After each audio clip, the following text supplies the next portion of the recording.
This is the third video in the series for Excel 2010-2007.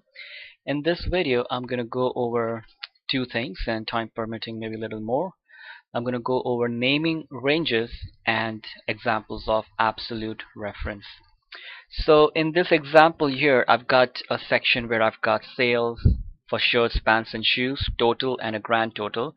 It's going to increase the zoom a little bit, and I'm just going to make up some numbers.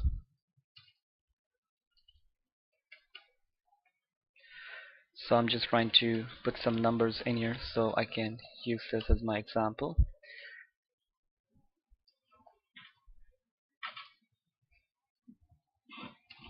Okay. Now usually if I was going to do this calculation, I would just come here, highlight all my numbers, including the empty cell, and on the home button, I just use the auto sum button.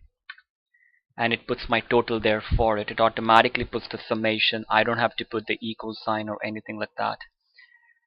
And for the grand total, and I can just come here up here between A and B, left click and hold it and drag so I can extend the column.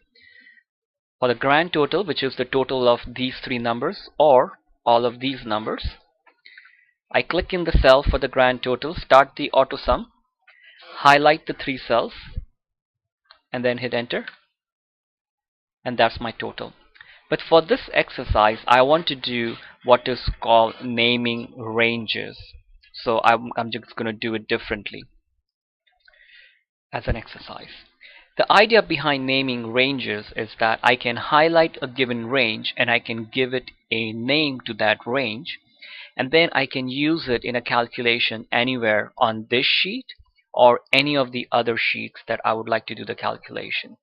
So the way it works is I have to highlight these three cells, and then this up here is called the name box, and that's why it's called a name box, because you can give it a name. I click in there and I go ahead and type a name. So in this case I can call it sales 2008, so that when I look at it I know this is that range. Make sure that you highlight the right range, and whenever you give it a name you have to start with an alphabet. So I can type S 2008, but I cannot type 2008 sales or 2 sales or 1 sales, and I cannot put a space between the sales and 2008. They have to be next to each other. And after I type the name, I hit enter. I know I've done it right, that when I go back and highlight that range, it says sales 2008.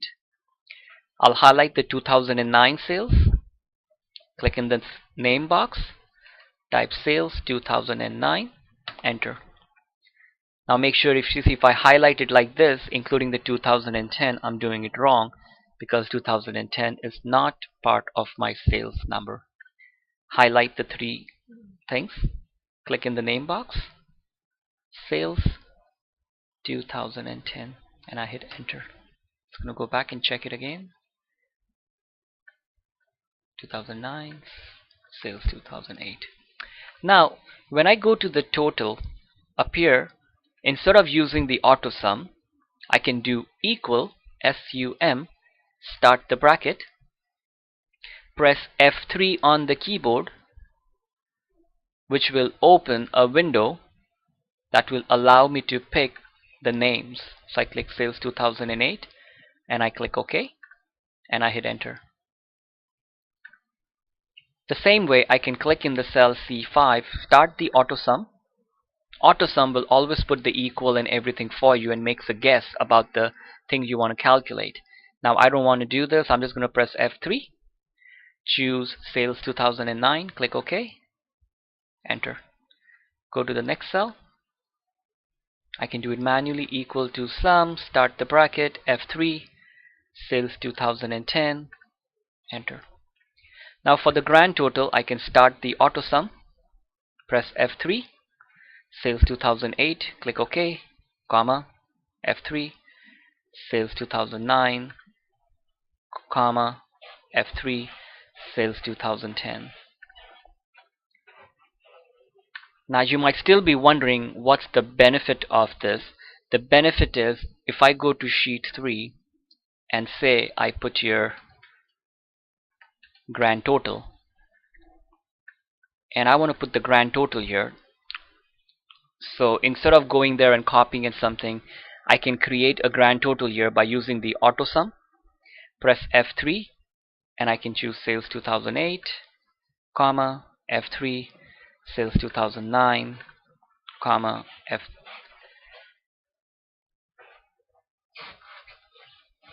F3, sales 2010, and enter.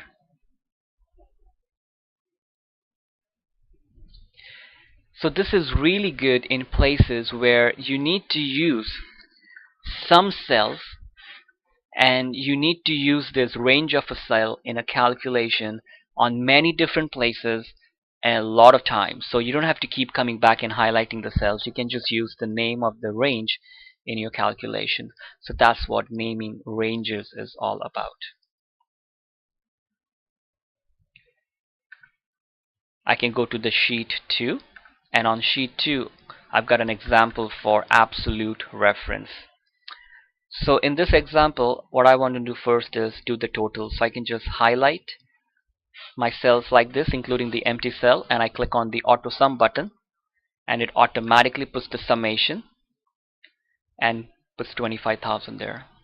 Now what I want to do is I want to find out the percentage of the sales that this individual salespeople are selling of the total.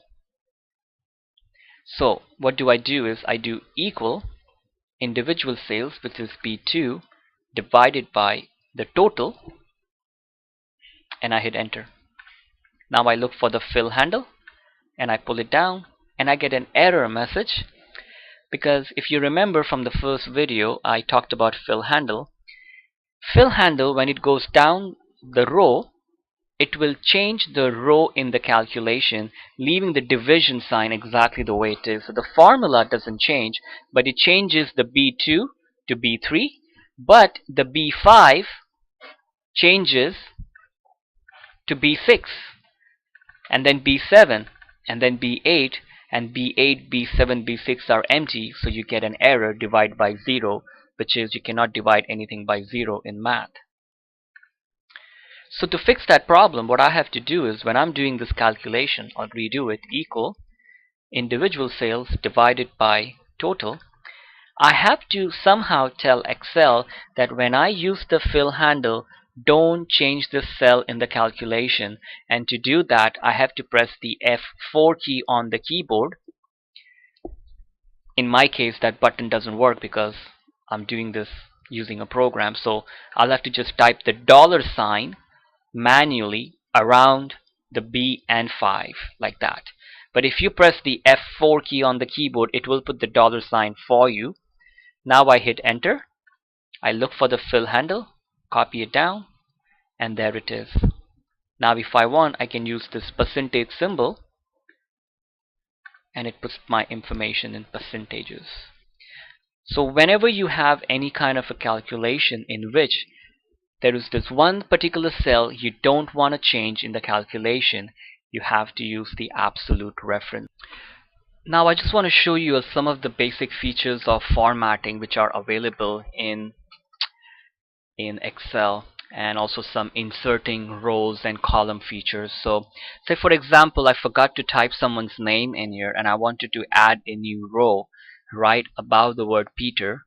I can just click on the word Peter, look for the option which says insert, and then there is an option when I click on the drop down button called insert sheet rows, and I click it and it adds one, and now I can go ahead and type whatever I wanted to type.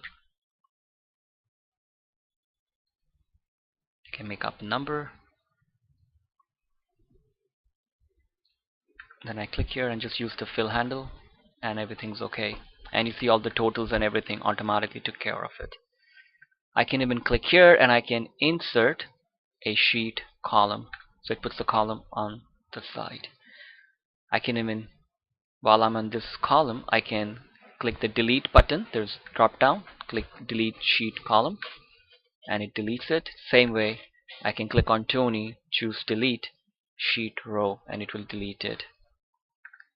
I can even click on a cell, insert a cell, and it just asks me which direction do you want to put the cell, so that it will put things down, to the right, or whatever you feel like. You can extend the columns by coming here. You can even click on the top. You can go to Format, Column Width, and type a number there. Say 10. Just made it a little bigger. I can come here, highlight everything, Format, Column Width, and I can put a number. Everybody is that width. Okay. I can go to the Print Preview from here. There's my Print Preview button. You can add it if you don't have it by clicking here and customize your quick access toolbar by pressing the Print Preview button. And there's the Print Preview. It looks a little different in 2010. In 2007 it doesn't look like this. You will only see the page, not the print option. In this they've added an extra. Now if you look on my page, I don't have any of the lines. So to put the lines around it, I can do it two ways. I can go to the page layout and I can use print Gridlines, the gridline category here, put the print, and I can go to Print Preview and there is the grid line.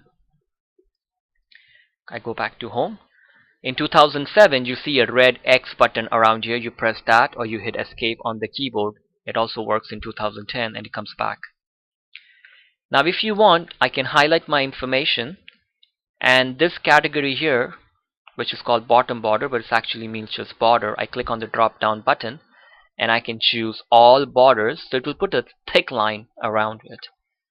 Now you see there is a thick line around it instead of a dotted line, which is a grid line. I can even highlight it, go back here, choose more borders, and now I can choose the thickness of the line. I can even change the colors, whatever I feel like.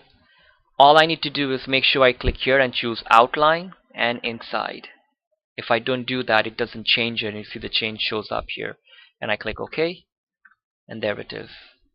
I can highlight it again, click here, and then choose no border to remove it, or go to more borders and then choose none, and I click OK. So it removes it. And you can always do the bolds, italic, making the font size bigger, and all of those options, which are very much valid. I'm just going to come to the sheet 3 where I've typed a few things. For this title, I can highlight it like this, and I can look for this button which says merge and center. When I press it, it puts the title right in the middle. It merges the 5 cells into one, in this case 4 cells, and then puts the title in the middle. I can highlight January, February, March. Look for this button called orientation, click it, and I can choose vertical text.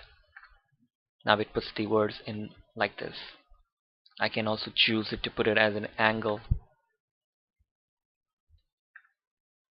clockwise. Now I go back, and the last button I press has the yellow symbol on it, the angle counterclockwise. I press it to turn it off.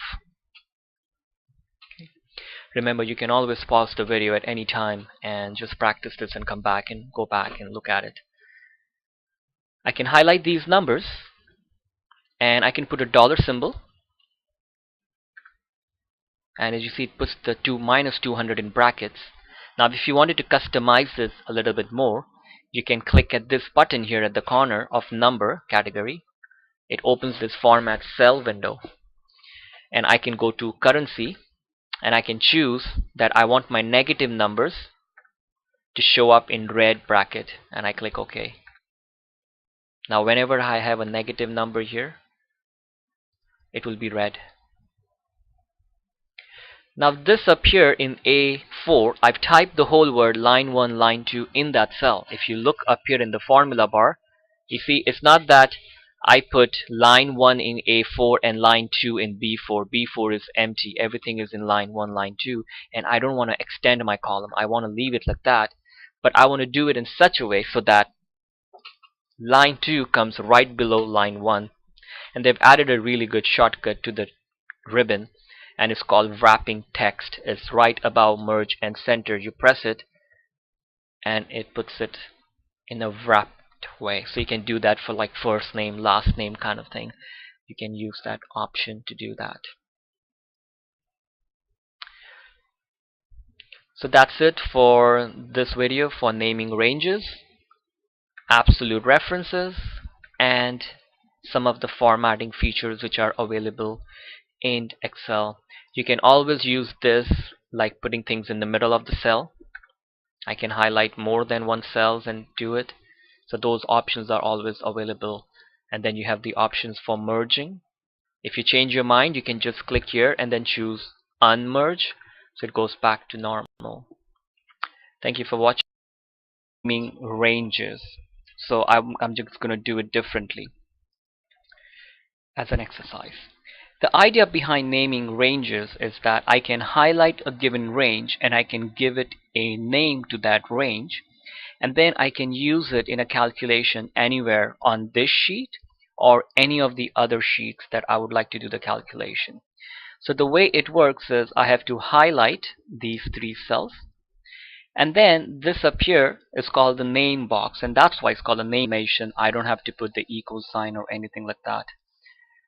And for the grand total, and I can just come here up here between A and B, left click and hold it and drag so I can extend the column. For the grand total, which is the total of these three numbers or all of these numbers, I click in the cell for the grand total, start the auto sum, highlight the three cells, and then hit enter, and that's my total. But for this exercise, I want to do what is called name. So I'm just trying to put some numbers in here so I can use this as my example.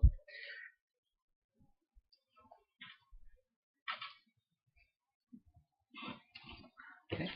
Now usually if I was going to do this calculation, I would just come here, highlight all my numbers including the empty cell, and on the home button I just use the auto sum button and it puts my total there for it. It automatically puts the sum. This is the third video in the series for Excel 2010-2007. In this video I'm going to go over two things, and time permitting maybe a little more. I'm going to go over naming ranges and examples of absolute reference. So in this example here, I've got a section where I've got sales for shirts, pants, and shoes, total, and a grand total. It's going to increase the zoom a little bit, and I'm just going to make up some numbers. Inbox, because you can give it a name. I click in there, and I go ahead and type a name. So in this case, I can call it sales 2008, so that when I look at it, I know this is that range. Make sure that you highlight the right range. And whenever you give it a name, you have to start with an alphabet. So I can type S2008, but I cannot type 2008 sales or 2 sales or 1 sales. And I cannot put a space between the sales